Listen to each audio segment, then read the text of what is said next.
Hello students, इस video में हम पढ़ेंगे issue of debentures considering the term of redemption. जब हमें क्वेश्चन में इशू ऑफ डिबेंचर्स के अलावा कंपनी पब्लिक को डिबेंचर्स का पैसा कैसे वापस करेगी उसकी इन्फॉर्मेशन भी अगर दी गई है तो हम कैसे एंट्री पास करेंगे, ये है हमारा आज का टॉपिक। ठीक है, अब आप मुझे ये बताओ कि कंपनी डिबेंचर्स को कैसे इशू कर सकती है। 3 तरीके से इशू कर सकती है, पार पे भी इशू कर सकती है, प्रीमियम पे भी और डिस्काउंट पे भी। मतलब अगर डिबेंचर्स की फेस वैल्यू एक्चुअल प्राइस 100 है तो कंपनी चाहे तो 100 का डिबेंचर 100 में भी दे सकती है, एट पार जिसे कहते हैं। 100 का डिबेंचर कंपनी 105 में भी बेच सकती है, 5 रुपये एक्स्ट्रा लेके, जिसे हम क्या कहते हैं, प्रीमियम पे इशू करना। 100 का डिबेंचर कंपनी 95 में भी इशू कर सकती है, जिसे हम कहते हैं डिस्काउंट पे इशू करना। क्लियर है। अब क्वेश्चन में रिडम्पशन की भी इंफॉर्मेशन होगी। अब कंपनी रिडीम कैसे कर सकती है? 2 तरीके से कंपनी डिबेंचर्स को रिडीम कर सकती है। एक है एट पार, जितनी डिबेंचर की फेस वैल्यू उतने पे ही कंपनी वापस दे रही है पब्लिक को पैसा। दूसरा है एट प्रीमियम, फेस वैल्यू से ज़्यादा पैसे कंपनी रिडम्पशन के टाइम पे पब्लिक को दे रही है। फॉर एग्जाम्पल 100 का डिबेंचर है और कंपनी जब वापस कर रही है तो 100 रुपये ही दे रही है पब्लिक को। 100 का डिबेंचर है और कंपनी जब वापस कर रही है तो पब्लिक को 110 रुपये दे रही है। क्लियर है। अब तीसरा केस क्या हो सकता है डिस्काउंट का? क्या कंपनी डिस्काउंट पे रिडीम कर सकती है? खुद ही सोचो, कंपनी अगर कहे कि मैं 100 का डिबेंचर है, 100 रुपये आपसे ले रही हूँ और आपको बदले में 95 रुपीज़ दूंगी, क्या आप वो डिबेंचर खरीदना पसंद करोगे? नहीं। तो ये केस बहुत रेयरेस्ट होता है, ना के बराबर होता है, तो उसे हमें पढ़ने की ज़रूरत नहीं है। क्लियर है। जब हम इन दोनों को कंबाइन करेंगे तो 6 कॉम्बिनेशंस बनेंगे। पहला हम बनाते हैं पार का, हर एक का 2-2 बनेंगे कॉम्बिनेशंस। देखो कैसे। कंपनी कह रही है कि मैं 100 का डिबेंचर 100 में इशू करूंगी और रिडीम भी 100 रुपये में ही करूंगी। एक केस बन गया, कंपनी 100 में इशू कर रही है, 100 में रिडीम कर रही है। ठीक है, कंपनी 100 में इशू कर रही है और कह रही है रिडीम के टाइम पे मैं तुम्हें 110 दूंगी। क्लियर है। एक यहाँ से उठा लो और बाकी इसके साथ पेयर बना दो और इसके साथ पेयर बना दो। क्लियर है। अब दूसरा पेयर्स बनाते हैं हम प्रीमियम का।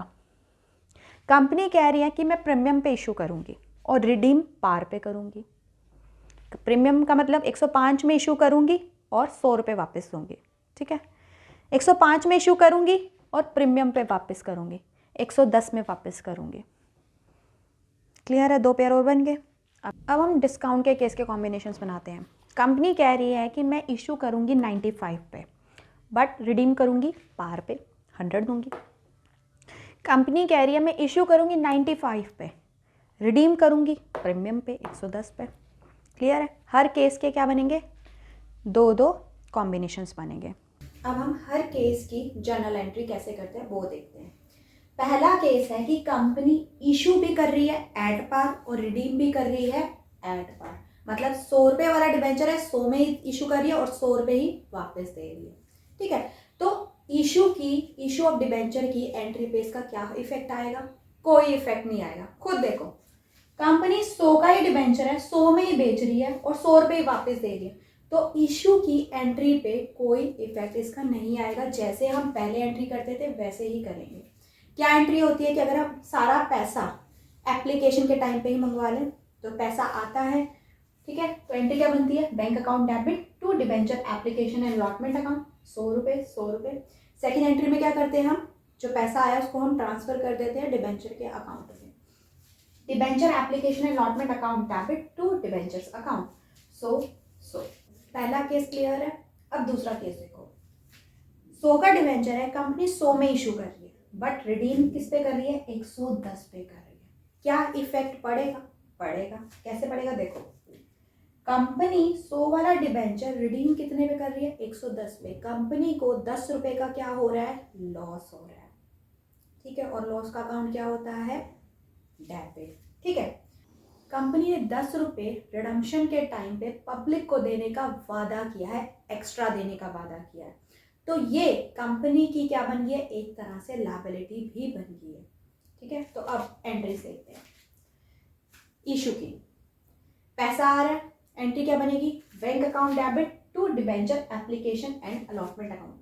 इस एंट्री पे कोई इफेक्ट नहीं पड़ेगा क्योंकि 100 रुपये ही आ रहे हैं। अब हम बात करते हैं ट्रांसफर की एंट्री की। जैसे हम नॉर्मल पहले एंट्री करते हैं ट्रांसफर की, वो एंट्री कर दो। Debenture application and allotment account debit to debentures account. 100 रुपये आए हैं, 100 रुपये ट्रांसफर कर दिए हमने डिबेंचर्स अकाउंट में। अब हमें जो 10 रुपये हमने रिडम्पशन के टाइम पे देने का वादा किया है उसको भी आज रिकॉर्ड करना पड़ेगा क्योंकि कंपनी को पहले ही पता है कि उसको 10 रुपये का होने वाला है लॉस, और लॉस को क्या करते हैं, डेबिट।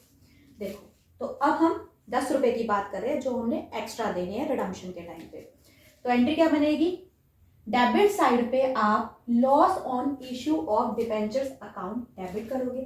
कितना लॉस होना है रिडम्पशन के टाइम पे, 10 रुपये का, तो यहाँ लिख दोगे 10। डेबिट साइड पे 10 रुपये आ चुके हैं। अब हमें क्रेडिट साइड पे भी 10 रुपये लिखने पड़ेंगे। लिख दिए, किस नाम से लिखेंगे, to premium on redemption of debentures account. ये एक तरह का क्या है, इस अकाउंट को हमने क्रेडिट क्यों किया है, खुद देखो। जो हम प्रीमियम दे रहे हैं रिडम्पशन के टाइम पे वो एक तरह की अब क्या है, कंपनी के लिए एक लायबिलिटी बन गई है कि हमने 10 रुपये देने ही देने हैं, लायबिलिटी बन चुके हैं। तो लायबिलिटी का अकाउंट क्या होता है, क्रेडिट। इसलिए हमने जो premium on redemption of debentures का अकाउंट हमने क्या किया है, क्रेडिट किया है। अब हम तीसरा केस करते हैं, जब कंपनी इशू प्रीमियम पे कर रही है और रिडीम पार पे कर रही है। जब भी रिडीम पार पे होगा तो इशू की एंट्री पे कोई इफेक्ट नहीं आता है, क्लियर है। जैसे हम पहले एंट्री करते थे जब प्रीमियम पे डिबेंचर इशू किए जाते थे वैसे ही अब एंट्री होगी। पहली एंट्री क्या होती है, पैसे के आने की। Bank account debit to debentures application allotment account. कितना पैसा आ रहा है, 105 आ रहा है, 105, ठीक है। दूसरी एंट्री क्या होती है, पैसे को ट्रांसफर करने की। Debenture application allotment account debit, इस केस में प्रीमियम भी आया है तो प्रीमियम का अकाउंट भी होगा क्रेडिट। और कौन सा अकाउंट क्रेडिट होगा, डिबेंचर्स का। To debentures account to securities premium reserve account.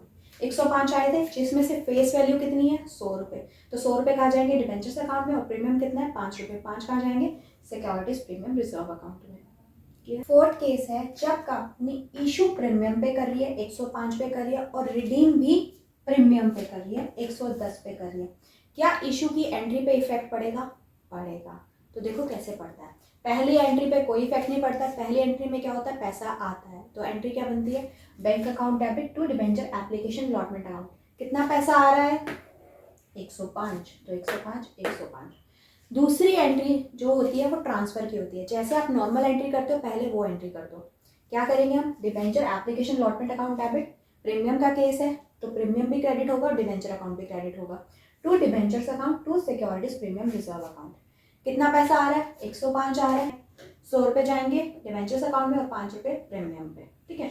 अब कंपनी क्या कर रही है, 10 रुपये रिडम्पशन के टाइम पे एक्स्ट्रा उन्हें देने का वादा कर रही है। तो ये कंपनी के लिए एक तरह का 10 रुपये क्या है, लॉस है। उसे अब हम कैसे रिकॉर्ड करेंगे वो देखो। पहले नॉर्मल एंट्री जैसे करते हैं वैसे कर लो, उसके बाद इसका हम इफेक्ट डालेंगे। लॉस है तो लॉस का अकाउंट होगा डेबिट, और एक तरह का वादा है, कंपनी की लायबिलिटी क्रिएट हो रही है तो लायबिलिटी का अकाउंट क्या होगा, क्रेडिट। डेबिट क्या होगा, लॉस, और प्रीमियम एक तरह की लायबिलिटी, उसका अकाउंट क्या होगा, credit. Loss on issue of debentures account, कितना वादा कर रही है, 10 रुपये का। 10 रुपये से अब क्रेडिट भी करना पड़ेगा, तो किस नाम से होता है, to premium on redemption of debentures account 10 से। क्लियर है, प्रीमियम का वादा कर रही है तो एक तरह से वो क्या क्रिएट कर रही है, लायबिलिटी क्रिएट कर रही है, और लायबिलिटी का अकाउंट क्या होगा, क्रेडिट। फिफ्थ केस है, कंपनी इशू कर रही है डिस्काउंट पे और रिडीम कर रही है पार पे। क्या जनरल एंट्रीज पे इफेक्ट पड़ेगा, नहीं पड़ेगा, क्योंकि कंपनी रिडीम कर रही है पार पे। तो डिस्काउंट के केस में जैसे जनरल एंट्रीज हम पास करते हैं वही एंट्रीज अब हमें पास करनी है, ठीक है। पहली एंट्री होती है पैसे के आने की, bank account debit to debenture application allotment account. कितना पैसा आ रहा है, 95, ठीक है। दूसरी एंट्री होती है पैसे को ट्रांसफ़र करने की। देखो, debenture application allotment account debit, discount का केस है तो डिस्काउंट का अकाउंट भी होगा डेबिट। आप डिस्काउंट भी लिख सकते हो या लॉस भी लिख सकते हो।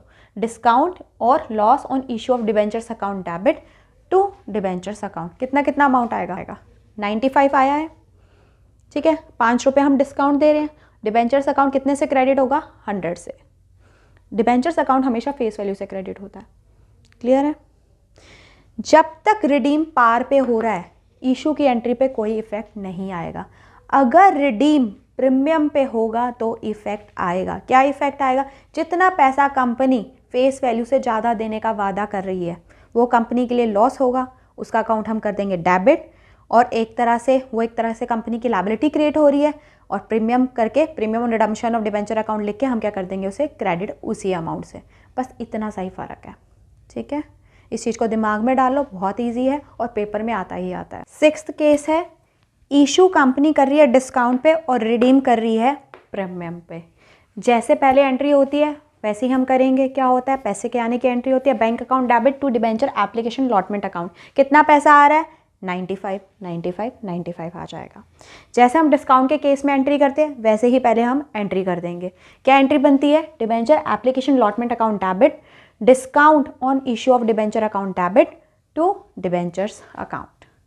कितना पैसा आया एप्लीकेशन के टाइम पे? 95। डिस्काउंट कितना दिया है? 5 रुपये। और डिबेंचर्स अकाउंट कितने से क्रेडिट होगा? 100 से। डिबेंचर्स अकाउंट हमेशा फेस वैल्यू से क्रेडिट होता है। क्लियर है? अब 10 रुपये कंपनी ने एक्स्ट्रा देने का वादा किया है, क्या इसका इफेक्ट पड़ेगा? हाँ पड़ेगा। कंपनी को 10 रुपये का लॉस होगा और कंपनी की एक तरह से लायबिलिटी क्रिएट हो रही है 10 रुपये की, और लॉस का अकाउंट क्या होता है? डेबिट, और लायबिलिटी का अकाउंट क्रेडिट। तो एंट्री में हम डाल देंगे loss on issue of debentures account debit 10 रुपये to premium on redemption of debentures account credit हो जाएगा 10 रुपये से। क्लियर है? आप चाहो तो इन दोनों अकाउंट को कंबाइन भी कर सकते हो, क्योंकि डिस्काउंट भी क्या है? एक तरह का लॉस है, और जो हम प्रीमियम दे रहे हैं वो भी क्या है? एक तरह का लॉस है। तो इन दोनों अकाउंट को हम क्या कर सकते हैं? कंबाइन कर सकते हैं। यहाँ आप इन दोनों की जगह पे लिख सकते हो सीधा loss on issue of debentures account debit, कितने से? दोनों को ऐड कर दो, 15 रुपीज़। क्लियर है?